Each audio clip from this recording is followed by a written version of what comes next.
We are now going to return to the United States and share an example of one of the many ways that congregations of women religious are involved in bringing Laudato Si to life.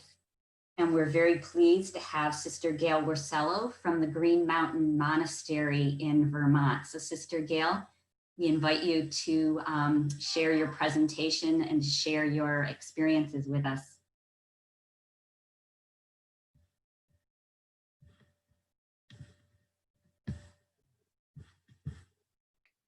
Oh, greetings, everyone. And it's a joy to be connected to each of you inside this 5th anniversary celebration of Laudato Si.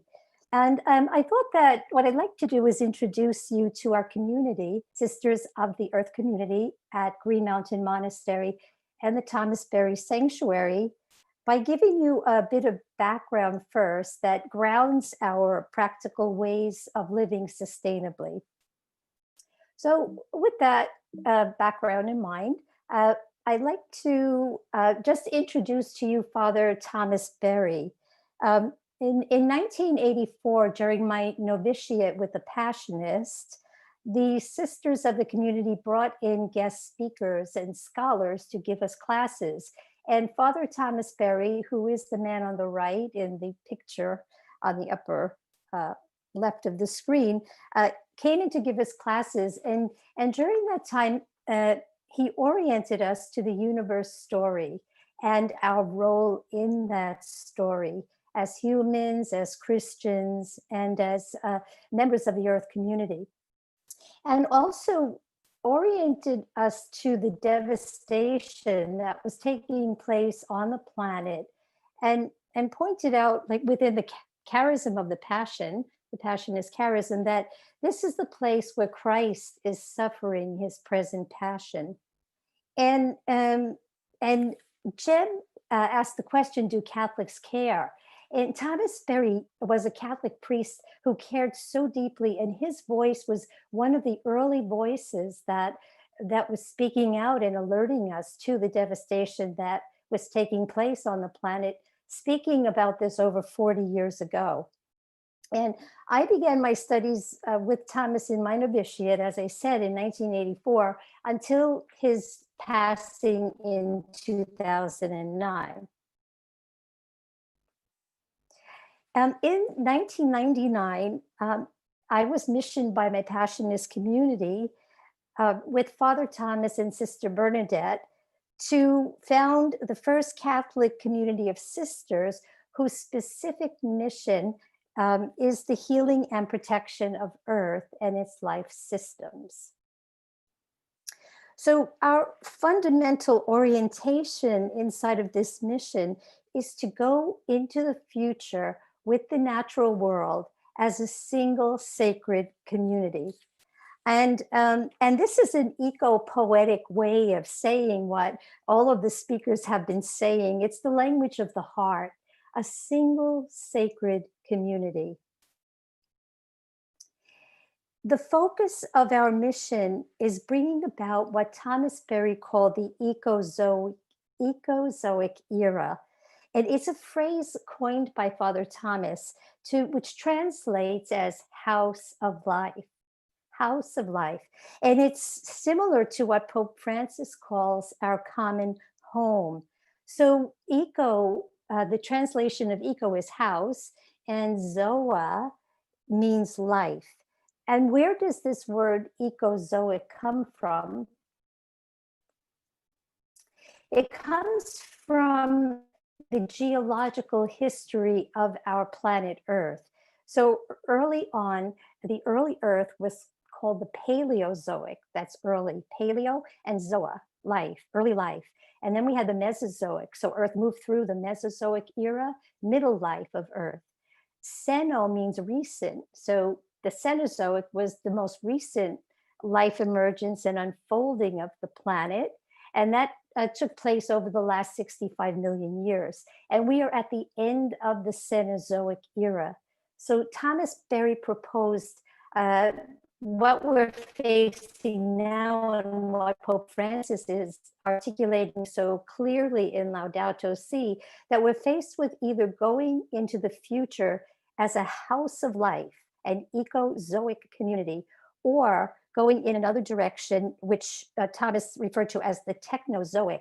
And Jeb was talking a lot about that. You know, Jeb, when you were mentioning coal and mining and the destruction of the forests, and well as climate change and all of that that's leading to our planetary collapse. So we're all together in this, facing a direction, and it's not simply our human direction. We are part of a whole biological and geological history of the planet itself. So the planet finds itself in a new era, and its future, you know, in most ways will be dependent upon our decisions as we proceed forward. So when Thomas Berry talks about ecozoic or a house of life, he gave us about 12 principles, but I really wanted to focus on the first principle of the Ecozoic era, which really forms the foundation for sustainable living. And that first principle is this, that Earth is a communion of subjects and not a collection of objects. And this principle is a core component of sustainability. And it's not sustainability from the outside, it's sustainability from the inside, because it's the interior. It's got to come from the heart. The communion of subjects can only be met from heart to heart or through encounter, let's say. And in which we recognize the subjectivity of all beings on the planet, and how do we connect to the subjectivity of other, whether that's another human or a life form or a tree, an animal, a plant. It's through an encounter and the capacity for us to meet other in an encounter that is heart-centered. And we know from all that we've just heard and through Laudato Si that what we're facing here is complete violation at so many levels of this first principle, the disappearance of the subject. So if the principle is Earth is a communion of subjects and not a collection of objects, so many places that we look at in our world, we are noticing and experiencing firsthand the disappearance of the subject. And we see what happens when subjectivity gets disappeared. So to deepen an understanding, I just want to share with you, in case you want to read further, these are the books, some of the books of Thomas Berry that help us move into the Ecozoic era, that help us embrace the Earth as a communion of subjects and not a collection of objects.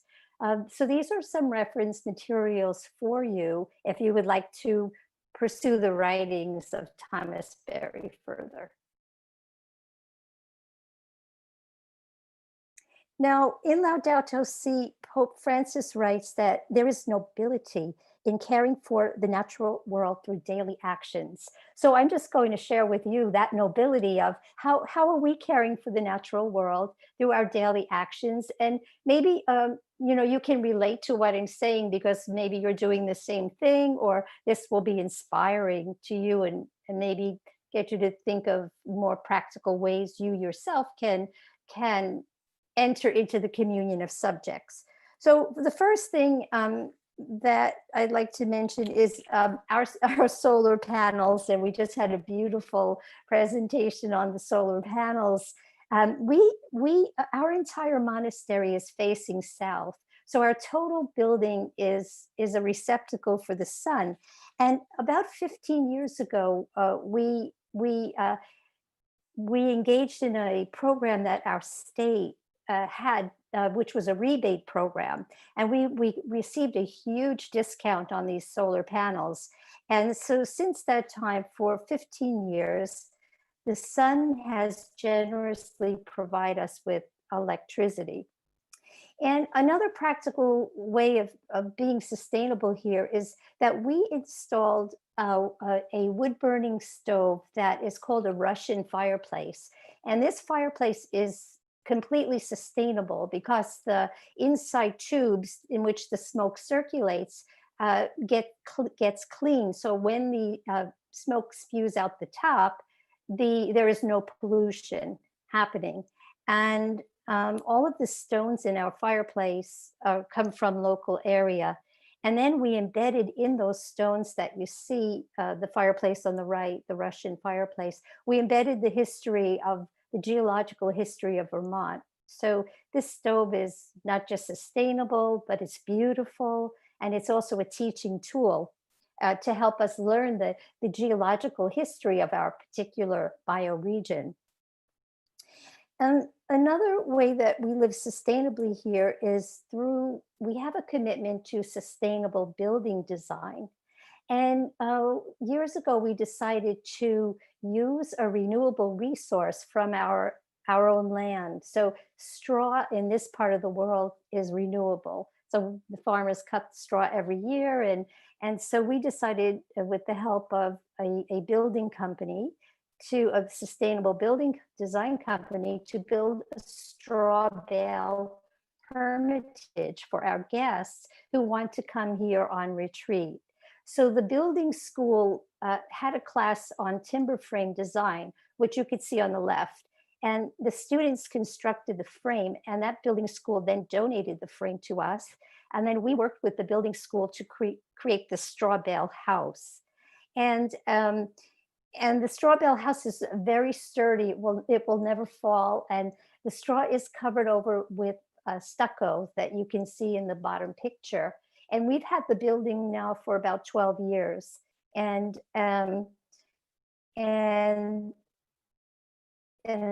it is completely cool in the summer, and it stays very warm in the winter because straw bales are very thick and they're insulators. We also are modeling just different building designs here. So this is a yurt, and this is our current chapel. It's a circular, low impact tent-like structure, and it's movable. So this is another one of our beautiful design features. Another way that we are engaging sustainably is through a forest management program. So we have involved our forest in a 20-year management program plan with our state. And we follow a protocol for taking care of our forests, which is about 158 acres over the course of 20 years. And each year we're working on different aspects of the forest to maintain it. And I just want to say that where we live, we're in the forest. We like to call ourselves forest dwellers, and everything about our place is wood. So if you come to our monastery, our floors are wood, our tables are wood, our bowls are wood, our doors are wood. So we are celebrating the gift of our particular bioregion in the very materiality of what makes our monastery. And our place is very crafted. It's crafted because we work with the wood. We work together with the wood, or with people who work with wood. And the table that you see on the upper left was made by a man who took trees that had fallen and were not going to be used. They were not good for the lumber yard. Nobody could make anything out of that. And he took these trees that just would have been on the forest floor, and he so honored those trees and made this beautiful butternut table for us. Another way that we live sustainably is we promote organic farming and gardening. And because for us, organic matters, and I'm sure it matters for you too. So we don't want to be putting toxic chemicals into our soils and be growing food with chemicals. We would never serve guests that come to us for retreat or visits any kind of food that has chemicals that would hurt them or the land. So sustainable sustainable growing. And also, I just wanted to show you this. This is a plant that we are going to grow this year, and it has so many meanings. This plant is called kernza, and kernza is a perennial wheat that builds the soil and takes carbon out of the atmosphere. But look at those roots. I mean, aren't those roots incredible?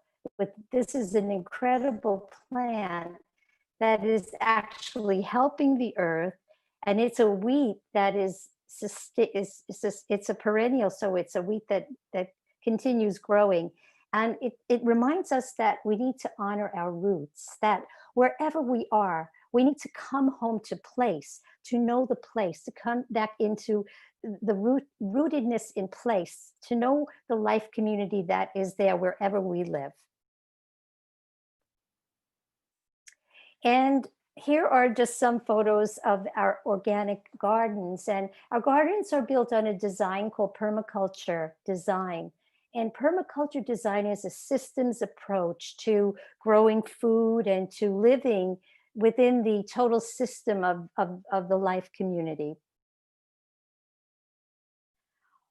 This is our greenhouse, and this is our work in the garden. And I want to show you this because Pope Francis talks about the dignity of labor. And we highlight here the dignity of manual work, along with Pope Francis, like the beauty of hand to soil. And this has to do with sustainability as well, because when we're working with the earth, we ourselves become sustainable. We are strong and healthy, and we are engaging our bodies physically with the natural world, as well as eating from the fruits of our labor. So it's a beautiful, our labor is a beautiful, and your labor too, wherever you're working with the earth community, it's a beautiful labor of love to work with our planet. Now, this is another important aspect of sustainability that you can do yourself. This is called vermicomposting, and these are worm bins. And we celebrate these worms as the great transformers. So when you're working with soil and you shred some newspapers up to put into the vermicomposting bin, the worms eat the garbage, the worms eat the newspapers, and they transform all that bad news into life-giving soil that changes our world. And this is just a photo of us serving guests from our gardens. We belong to a co-op as well. This is another sustainable act because the food comes locally, and through our co-op, of which we are member owners, we try to support the local food economy within a 100-mile radius. We don't have chemicals in our monastery, so we try to use natural cleaning products, shampoos and deodorants, for example. We support a vegetarian and vegan diet because we love the animals who are precious to us in the sacred community of life. No fast foods. We have a conservation easement in which we're putting our land into a land trust, so our acreage will be preserved in perpetuity. We also have a butterfly nursery, and you see the butterfly on the right. We named him Robert, and he had broken wings. At times, we have done surgery on butterflies, and we have fixed their wings, but Robert we could not fix. So he stayed with us, and we cared for him for 6 weeks until he met his end. And butterflies usually last for 6 weeks. And so we do sustainable harvesting of balsam, hand harvesting, and we make Christmas wreaths, which help support our community. And lastly, I want to just mention, someone mentioned yesterday the chaplet. So there was an idea of prayer beads yesterday, and I just wanted to share our prayer beads. So we make and create these earth prayer beads, and they've gone all over the world, and they're modeled on the ancient beggar beads, where people put these beads around their wrists and said the Jesus prayer, Lord Jesus, have mercy on me, a sinner. And so we created these earth beads to have something to pray within and keep us mindful. And lastly, I just want to end with a quote from Pope Francis. Pope Francis in Laudato Si said, "Mary, the mother who cared for Jesus, now cares with motherly affection and pain for this wounded world." And our Sister Bernadette created this icon of Mary of the Cosmos, and in joining with Pope Francis to go with Mary and call on Mary as the protectress of our beautiful earth, and ask her to guide us into the future on this path of sustainability. So, so thank you, everyone, and I just join my heart with yours as we go into the future as a single sacred community. Thank you so much. Thank you so much, Sister Gail. All the practices you're doing there are all individual things we can all consider for ourselves, our parishes, our schools, all the institutions that we're part of. A wonderful example of what women religious are doing in their congregations. You kind of wrap up in one community the individual things that sisters are trying to do to live out Laudato Si. So thank you for that. We do have a few moments for questions. And I'd also ask if there might be a